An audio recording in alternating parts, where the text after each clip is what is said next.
परिचय। बच्चों, आज हम जैव अणु के बारे में जानेंगे। टीचर, जैव अणु क्या होते हैं? जैव अणु कार्बनिक अणु है जो एक सजीव जीव द्वारा उत्पन्न किया जाता है। टीचर, हमारे शरीर में उत्पन्न होने वाले अणु जैव अणु हैं? हाँ राम, क्या कोई मुझे जैव अणुओं के कुछ उदाहरण बता सकता है? टीचर, जैव अणु के अनेक उदाहरण हैं, जैसे कि प्रोटीन, पॉलीसेकेराइड्स, न्यूक्लिक अम्ल आदि। बहुत अच्छा श्वेता। इस पाठ में आप जंतुओं में पाए जाने वाले जैव अणुओं के बारे में जानेंगे।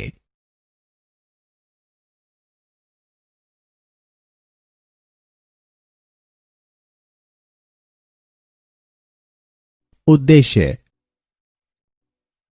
इस पाठ के अंत में आप निम्न करने में सक्षम हो जाएंगे: रासायनिक संगठन का विश्लेषण करना, न्यूक्लियोटाइड्स की व्याख्या करना, प्राथमिक व द्वितीयक उपापचयज की चर्चा करना, वृहत जैव अणुओं के बारे में जानना, प्रोटीन की चर्चा करना, पॉलीसेकेराइड्स की चर्चा करना, न्यूक्लियस अम्ल की चर्चा करना, प्रोटीन की संरचना का वर्णन करना,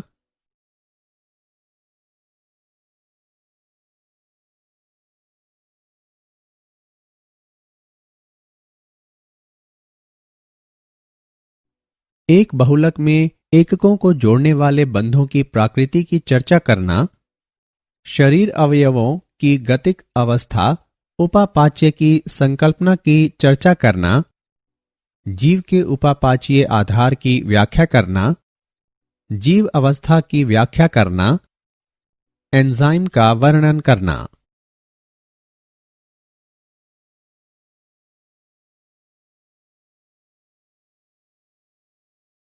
रासायनिक संगठन का विश्लेषण कैसे करें? जैव अणु वे अणु हैं जो जीवों के पोषण और उपापाचीय प्रक्रियाओं में शामिल होते हैं। जीवों में उपस्थित अधिकतर रासायनिक यौगिकों में सदैव कार्बन और हाइड्रोजन होता है और इनके कार्बन परमाणु रेखित श्रृंखला, शाखित श्रृंखला या वलीय संरचनाएं बनाने के लिए सहसंयोजक रूप से बंधित होते हैं। कार्बनिक यौगिकों को अमीनो अम्ल, न्यूक्लियोटाइड्स, क्षार, वसा अम्ल आदि में वर्गीकृत किया जा सकता है।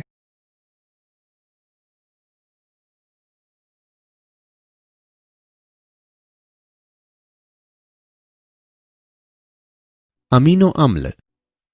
अमीनो अम्ल प्रोटीन के रचक खंडों और उपापाच्य में मध्यवर्ती के रूप में कार्य करते हैं। अमीनो अम्ल वे अणु हैं जिनमें अमीनो समूह, एक कार्बोक्सिलिक अम्ल समूह, एक हाइड्रोजन और एक अभिलक्षणिक पार्श्व श्रृंखला होती है और सभी एक कार्बन परमाणु से जुड़े होते हैं। सबसे सामान्य अमीनो अम्ल अल्फा अमीनो अम्ल है। पार्श्व श्रृंखलाएं या आर समूह एक हाइड्रोजन परमाणु से लेकर बड़ी जटिल पार्श्व श्रृंखलाओं तक हो सकते हैं। प्रत्येक अमीनो अम्ल के अद्वितीय भौतिक और रासायनिक गुण आर समूह की संरचना और रासायनिक गुणों का परिणाम हैं। कार्बोक्सिल और अमीनो समूह की संख्या के आधार पर अम्लीय, क्षारीय और उदासीन अमीनो अम्ल होते हैं। ग्लूटामिक अम्ल अम्लीय अमीनो अम्ल है। लाइसिन क्षारीय अमीनो अम्ल है। वेलिन उदासीन अमीनो अम्ल है।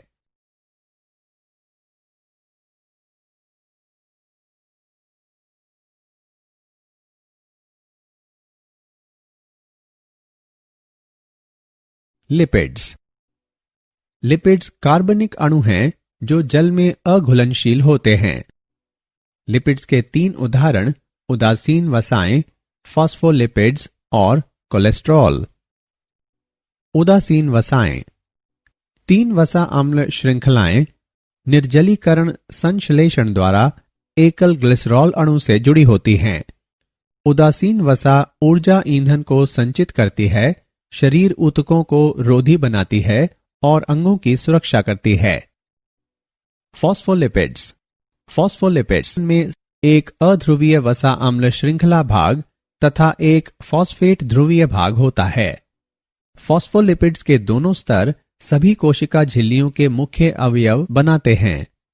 फॉस्फोलिपिड्स अणुओं के दोनों स्तर इस प्रकार स्वतः जुड़ते हैं कि उनके जलरागी शीर्ष झिल्ली की सतह और आंतरिक भाग बनाएं तथा जल विरागी पुच्छ एक दूसरे के सामने हों।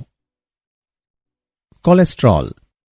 कोलेस्ट्रॉल अणु में 4 परस्पर संबंध कार्बन वलय होते हैं।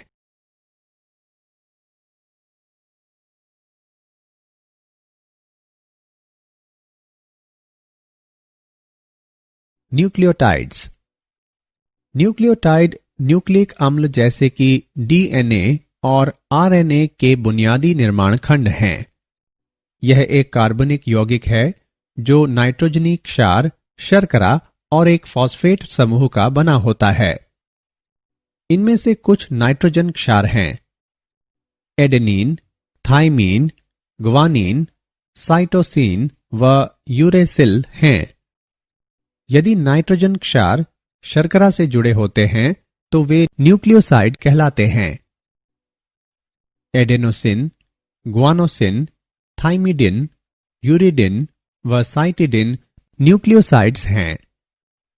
एडेनिलिक अम्ल, थाइमिडिलिक अम्ल, ग्वानिलिक अम्ल, यूरिडिलिक अम्ल और साइटिडिलिक अम्ल न्यूक्लियोटाइड्स हैं।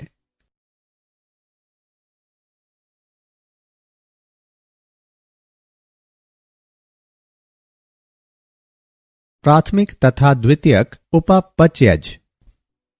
प्राथमिक उपापचयज वह उपापचयज है जो सामान्य वृद्धि, विकास और जनन में सीधे शामिल होते हैं। इसमें विभिन्न प्रकार के कार्बोनिक यौगिक शामिल होते हैं। उदाहरण: सुक्रोज और स्टार्च, सेल्यूलोज, डीएनए, आरएनए, वर्णक जैसे कि क्लोरोफिल। द्वितीय उपापचयज विशिष्ट कार्यों में शामिल होते हैं जैसे कि परागणकारी आकर्षण या शाकाहारी से सुरक्षा।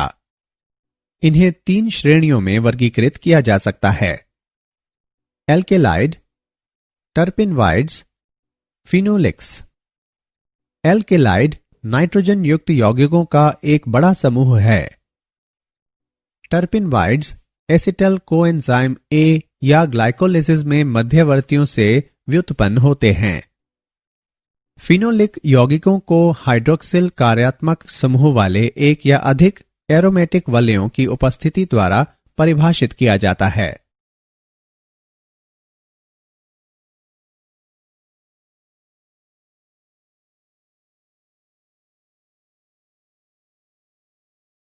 वृहत जैव अणु। यौगिक अम्ल घुलनशील भाग में पाए जाते हैं और जिनका अनुभार 18 से लगभग 800 डाल्टन के आसपास होता है। वृहत जैव अणु जो अम्ल विलीय अंश में पाए जाते हैं जैसे प्रोटीन, न्यूक्लियक अम्ल, पॉलीसैकेराइड्स और लिपिड्स। लिपिड्स के अतिरिक्त सभी वृहत जैव अणुओं का अणुभार 10,000 डाल्टन से अधिक होता है। इसका कारण है कि लिपिड्स के अतिरिक्त सभी बहुलक पदार्थ होते हैं। पॉलीसैकेराइड्स। पॉलीसैकेराइड्स मोनोसैकेराइड्स के बहुलक हैं। पॉलीसैकेराइड्स मोनोसैकेराइड्स के समबहुलक या विषम बहुलक हो सकते हैं। न्यूक्लियक अम्ल। न्यूक्लियक अम्ल न्यूक्लियोटाइड्स के बहुलक होते हैं। प्रोटीन। प्रोटीन अमीनो अम्ल के बहुलक हैं। प्रोटीन पॉलीपेप्टाइड्स होते हैं जहां अमीनो अम्ल एक रैखिक श्रृंखला के रूप में पेप्टाइड आबंध द्वारा जुड़े होते हैं। प्रोटीन के कार्य: कोशिका झिल्ली के आर पार पोषक पदार्थों का परिवहन, संक्रमण से लड़ना और हार्मोन एवं एंजाइम के रूप में कार्य करना।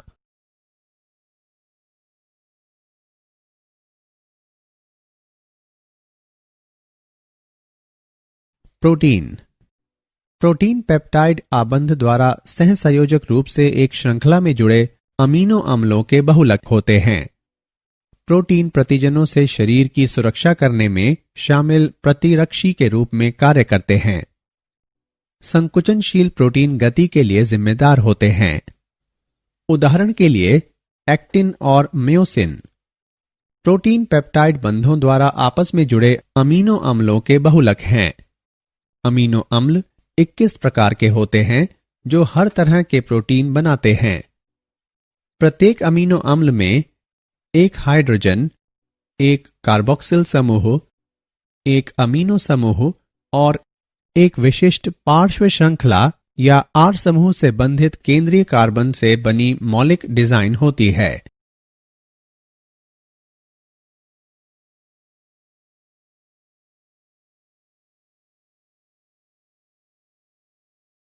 पॉलीसैकेराइड्स।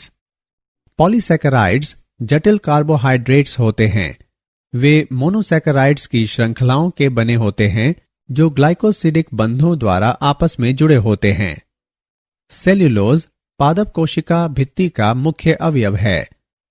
यह प्रति श्रृंखला लगभग 10,000 ग्लूकोज इकाइयों वाला एक अशाखित बहुलक है।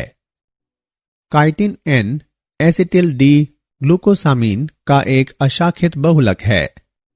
यह कवकों में पाया जाता है और ऑर्थोपॉड एवं निम्न जंतुओं के बाह्य कंकाल का मुख्य अवयव है, जैसे कीट, केकड़ा और श्रिम्प, चिराट के कवच। ग्लाइकोजन शाखन बिंदु प्रदान करने वाले अल्फा 1,6 ग्लाइकोसिडिक बंधों तथा अल्फा 1,4 ग्लाइकोसिडिक बंधों द्वारा जुड़ी ग्लूकोज इकाइयों का बना एक पॉलीसैकेराइड्स है।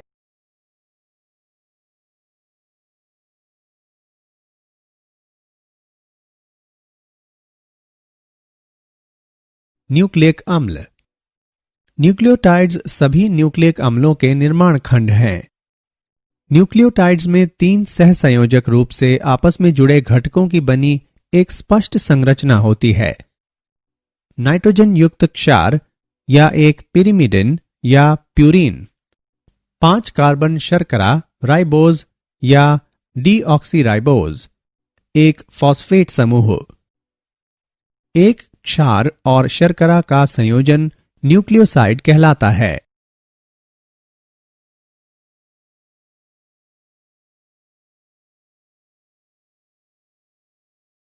प्रोटीन की संरचना।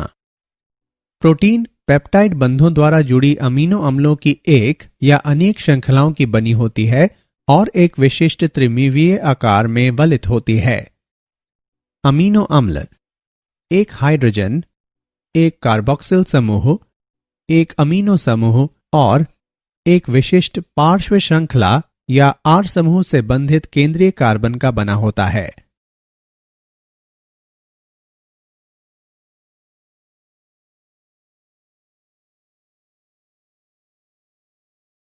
प्रोटीन संरचना के स्तर।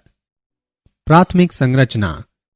प्रोटीन में अमीनो अम्लों का रैखिक व्यवस्थापन और सहसंयोजक अनुबंधों की स्थिति, जैसे कि अमीनो अम्लों के बीच में डाइसल्फाइड बंध। द्वितीयक संरचना। प्रोटीन के भीतर वलन का क्षेत्र, उदाहरण अल्फा हेलिक्स और चुन्नटदार परत सहित, जो हाइड्रोजन बंधन द्वारा स्थायीकृत होते हैं। तृतीयक संरचना। प्रोटीन की अंतिम त्रिविमीय संरचना, जो अमीनो अम्लों के बीच अनेक गैर सहसंयोजक अंतःक्रियाओं का परिणाम है।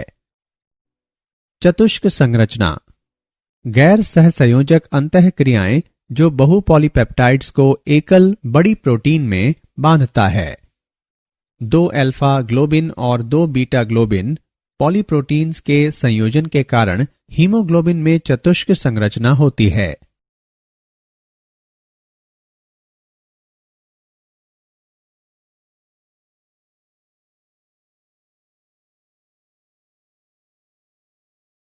एक बहुलक में एककों को जोड़ने वाले बंधों की प्रकृति। पेप्टाइड बंध। यह बंध तब बनता है जब एक अमीनो अम्ल का कार्बोक्सिल समूह अगले अमीनो अम्ल के अमीनो समूह के साथ अभिक्रिया के बाद जल अणु निकलते हैं। यह अमीनो अम्लों को एक पॉलीपेप्टाइड श्रृंखला में जोड़ता है। ग्लाइकोसाइडिक बंध।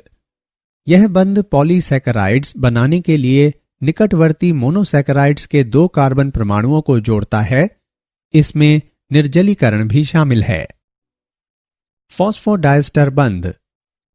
यह बंध न्यूक्लियक अम्ल बनाने के लिए दो न्यूक्लियोटाइड्स को जोड़ता है। यह शर्करा के फॉस्फेट और हाइड्रोक्सिल समूहों के बीच बनता है।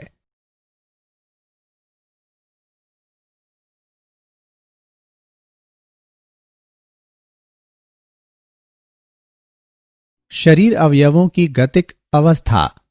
उपापाच्य की संकल्पना। उपापाच्य एक प्रक्रिया है जिसमें रासायनिक अभिक्रियाओं का समूह शामिल है जो भंडारण, दूसरी अभिक्रिया के लिए या एक उपोत्पाद के रूप में एक जैव अणु को दूसरे जैव अणु में बदलती है। उपचय एनाबॉलिक अभिक्रियाओं के उदाहरण: ग्लूकोज से ग्लाइकोजन का निर्माण, अमीनो अम्लों से प्रोटीन का निर्माण, वसा अम्लों से संचित वसा का निर्माण।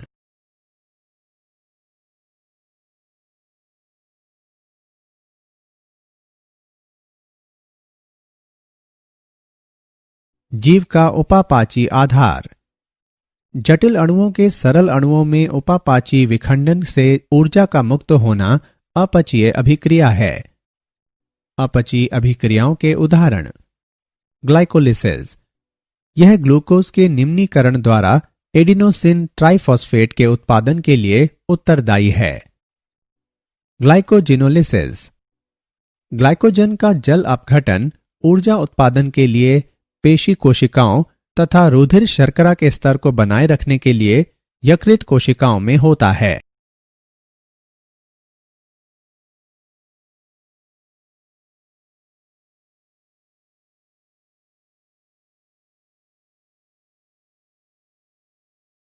जीव अवस्था। जैविक यंत्र का सबसे महत्वपूर्ण तथ्य यह है कि सजीव प्रत्येक जैव अणु की सांद्रताओं द्वारा अभिलक्षित एक स्थिर अवस्था में मिलते हैं। रासायनिक या भौतिक प्रक्रियाएं स्वतः सामान्य अवस्था को प्राप्त करती हैं और स्थिर अवस्था एक सामान्य अवस्था होती है। सभी सजीव हमेशा कार्य करते हैं, उनमें कभी भी सामान्य अवस्था की स्थिति नहीं हो सकती। इसलिए जीव अवस्था एक असाम्य स्थायी अवस्था होती है जिससे कार्य संपन्न होते हैं। जीव प्रक्रिया एक लगातार प्रयास है जिसमें साम्यावस्था से बचा जा सके। इसे ऊर्जा इनपुट द्वारा प्राप्त किया जा सकता है। उपापचय से ऊर्जा प्राप्त होती है, इसलिए जीव अवस्था और उपापचय एक समान हैं। बिना उपापचय के जीव अवस्था प्राप्त नहीं हो सकती।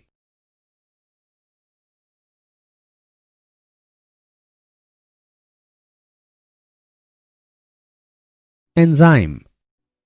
एंजाइम एक पदार्थ है जो सजीवों द्वारा उत्पन्न किए जाते हैं।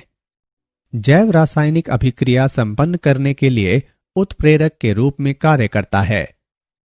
लगभग सभी एंजाइम प्रोटीन होते हैं। एंजाइमों में सभी प्रोटीनों जैसे प्राथमिक, द्वितीयक और तृतीयक संरचनाएं भी होती हैं। सक्रिय स्थल पर क्रियाधार व्यवस्थित होते हैं और अभिक्रिया को तेज गति से उत्प्रेरित करते हैं।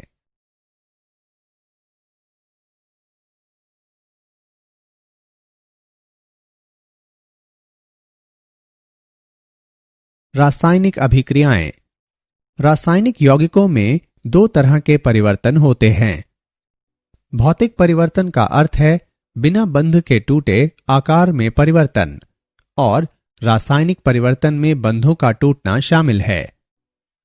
भौतिक और रासायनिक अभिक्रियाओं की दर प्रति इकाई समय में निर्मित उत्पाद की मात्रा के रूप में मापी जा सकती है। अभिक्रिया की दर डेल्टा पी बटे डेल्टा टी। तापमान अभिक्रिया की दर को सीधे प्रभावित करता है।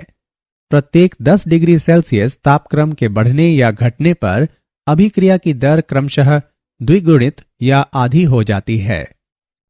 परम तापमान में वृद्धि के कारण औसत गतिज ऊर्जा बढ़ जाती है और देहली ऊर्जा से अधिक ऊर्जा वाले अणुओं की संख्या भी बढ़ जाती है।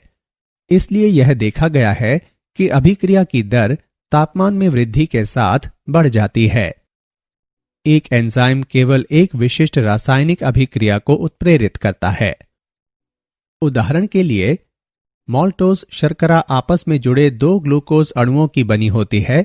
एंजाइम माल्टेज का आकार इस तरह का होता है कि यह बंध को तोड़ सके और 2 ग्लूकोज अणुओं को मुक्त कर सके।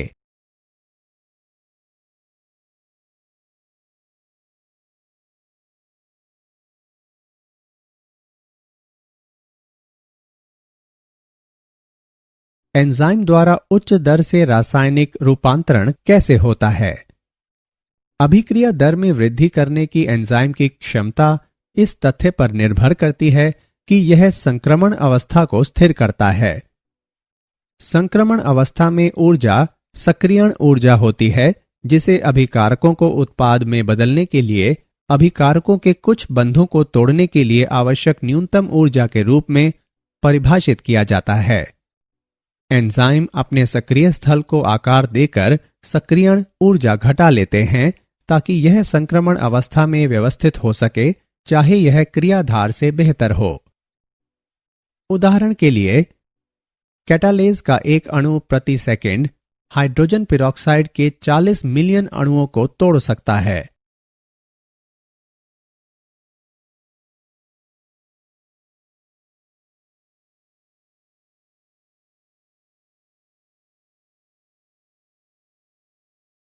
एंजाइम क्रिया की प्रकृति। एंजाइम क्रिया का उत्प्रेरक चक्र। क्रियाधार एंजाइम के सक्रिय स्थल से बंध जाता है। सक्रिय स्थल एंजाइम का विशिष्ट क्षेत्र है जो क्रियाधार के साथ जुड़ता है। एंजाइम क्रियाधार का आकार बदल देते हैं ताकि क्रियाधार अधिक मजबूती से व्यवस्थित हो सके। एंजाइम का सक्रिय स्थल क्रियाधार के बंध तोड़ देता है और नए एंजाइम उत्पाद जटिल का निर्माण होता है। एंजाइम उत्पाद अवमुक्त करता है और एंजाइम दूसरे अणुओं के साथ बंधने के लिए तैयार हो जाता है।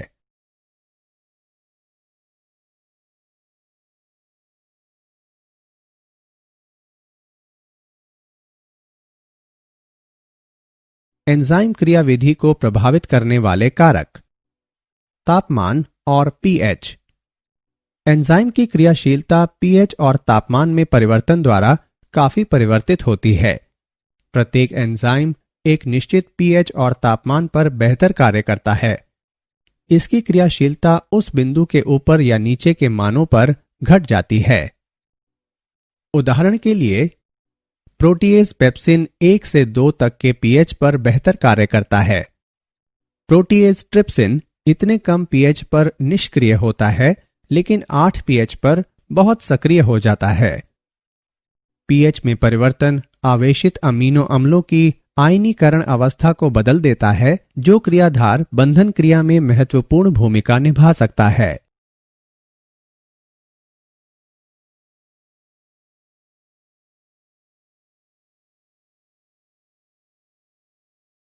क्रियाधार की सांद्रता। यदि एंजाइम की मात्रा को नियत रखा जाता है और क्रियाधार सांद्रता को धीरे धीरे बढ़ाया जाता है, तो सर्वोच्च गति प्राप्त करने तक अभिक्रिया वेग में वृद्धि होगी। उस बिंदु के बाद क्रियाधार सांद्रता में वृद्धि वेग में वृद्धि नहीं करेगी। सद्मक पदार्थ होते हैं जिससे एंजाइम की उत्प्रेरक क्रिया परिवर्तित हो जाती है और फलस्वरूप उत्प्रेरण मंद पड़ जाता है या बंद हो जाता है। प्रतिस्पर्धात्मक संदमन तब होता है जब क्रियाधार और क्रियाधार के समान पदार्थ दोनों को एंजाइम में मिलाया जाता है।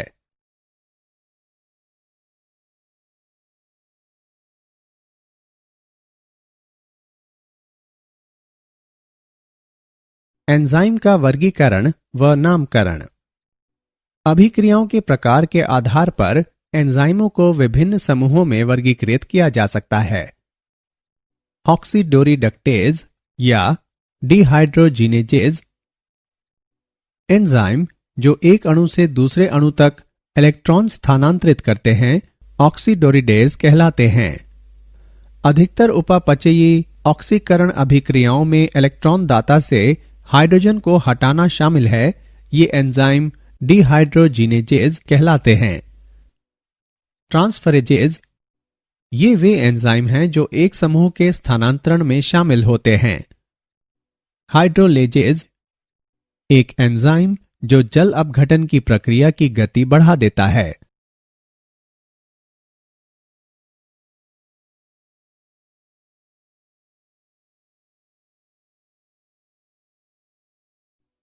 लाइजेज ये वे एंजाइम हैं जो जल अपघटन या ऑक्सीकरण के अतिरिक्त विधि द्वारा सीसी, CO और अन्य बंधों के विदलन को उत्प्रेरित करते हैं।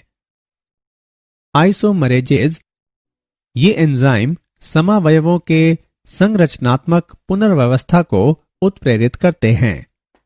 उदाहरण के लिए फ्यूमरेज। लाइगेजेज ये एंजाइम नए बंध बनाकर दो अणुओं को जोड़ते हैं।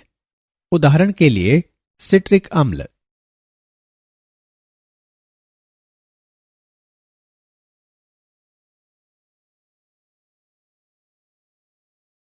सहकारक सहकारकों को उन अणुओं के रूप में परिभाषित किया जाता है जो एंजाइमी अभिक्रियाओं के दौरान एंजाइम से कसकर बंधे होते हैं और अभिक्रिया में एक रूप से दूसरे रूप में बदल दिए जाते हैं। 3 प्रकार के सहकारक हैं: प्रोस्थेटिक समूह, सह एंजाइम और धातु आयन। प्रोस्थेटिक समूह दृढ़ता से बंधी गैर पॉलीपेप्टाइड संरचना जो एंजाइम की क्रियाशीलता के लिए आवश्यक है। उदाहरण के लिए हीमोग्लोबिन का हीम।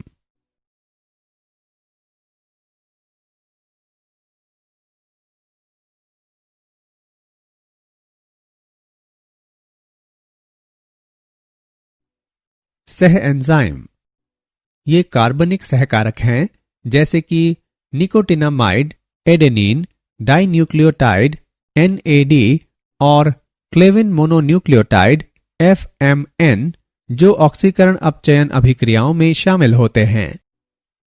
धातु आयन धातु आयन ऑक्सीकरण अपचयन अभिक्रियाओं में भाग लेते हैं और एंजाइमों में आवेश संकुलों को स्थिर करते हैं।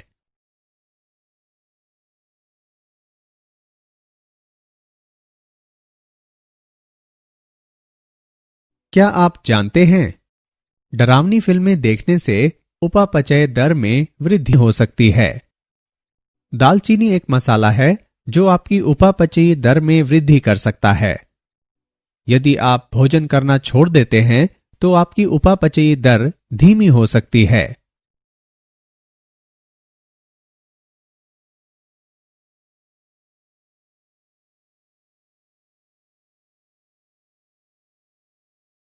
सारांश।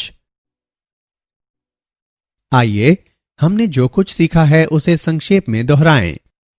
जैव अणु वे अणु हैं जो जीवों के पोषण और उपापचयी प्रक्रियाओं में शामिल होते हैं। अमीनो अम्ल प्रोटीन के निर्माण खंड और उपापचय में मध्यवर्ती के रूप में कार्य करते हैं।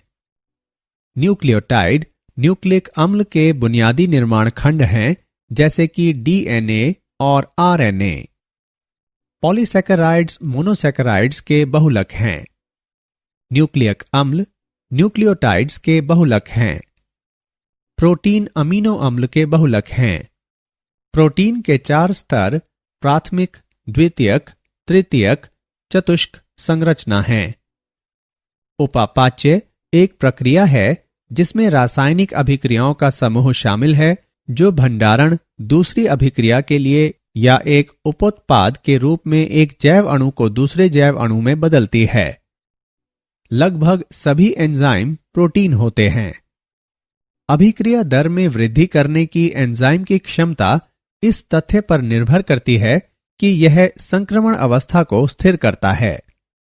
सहकारकों को उन अणुओं के रूप में परिभाषित किया जाता है जो एंजाइमी अभिक्रियाओं के दौरान एंजाइम से कसकर बंधे होते हैं और अभिक्रिया में एक रूप से दूसरे रूप में बदल दिए जाते हैं।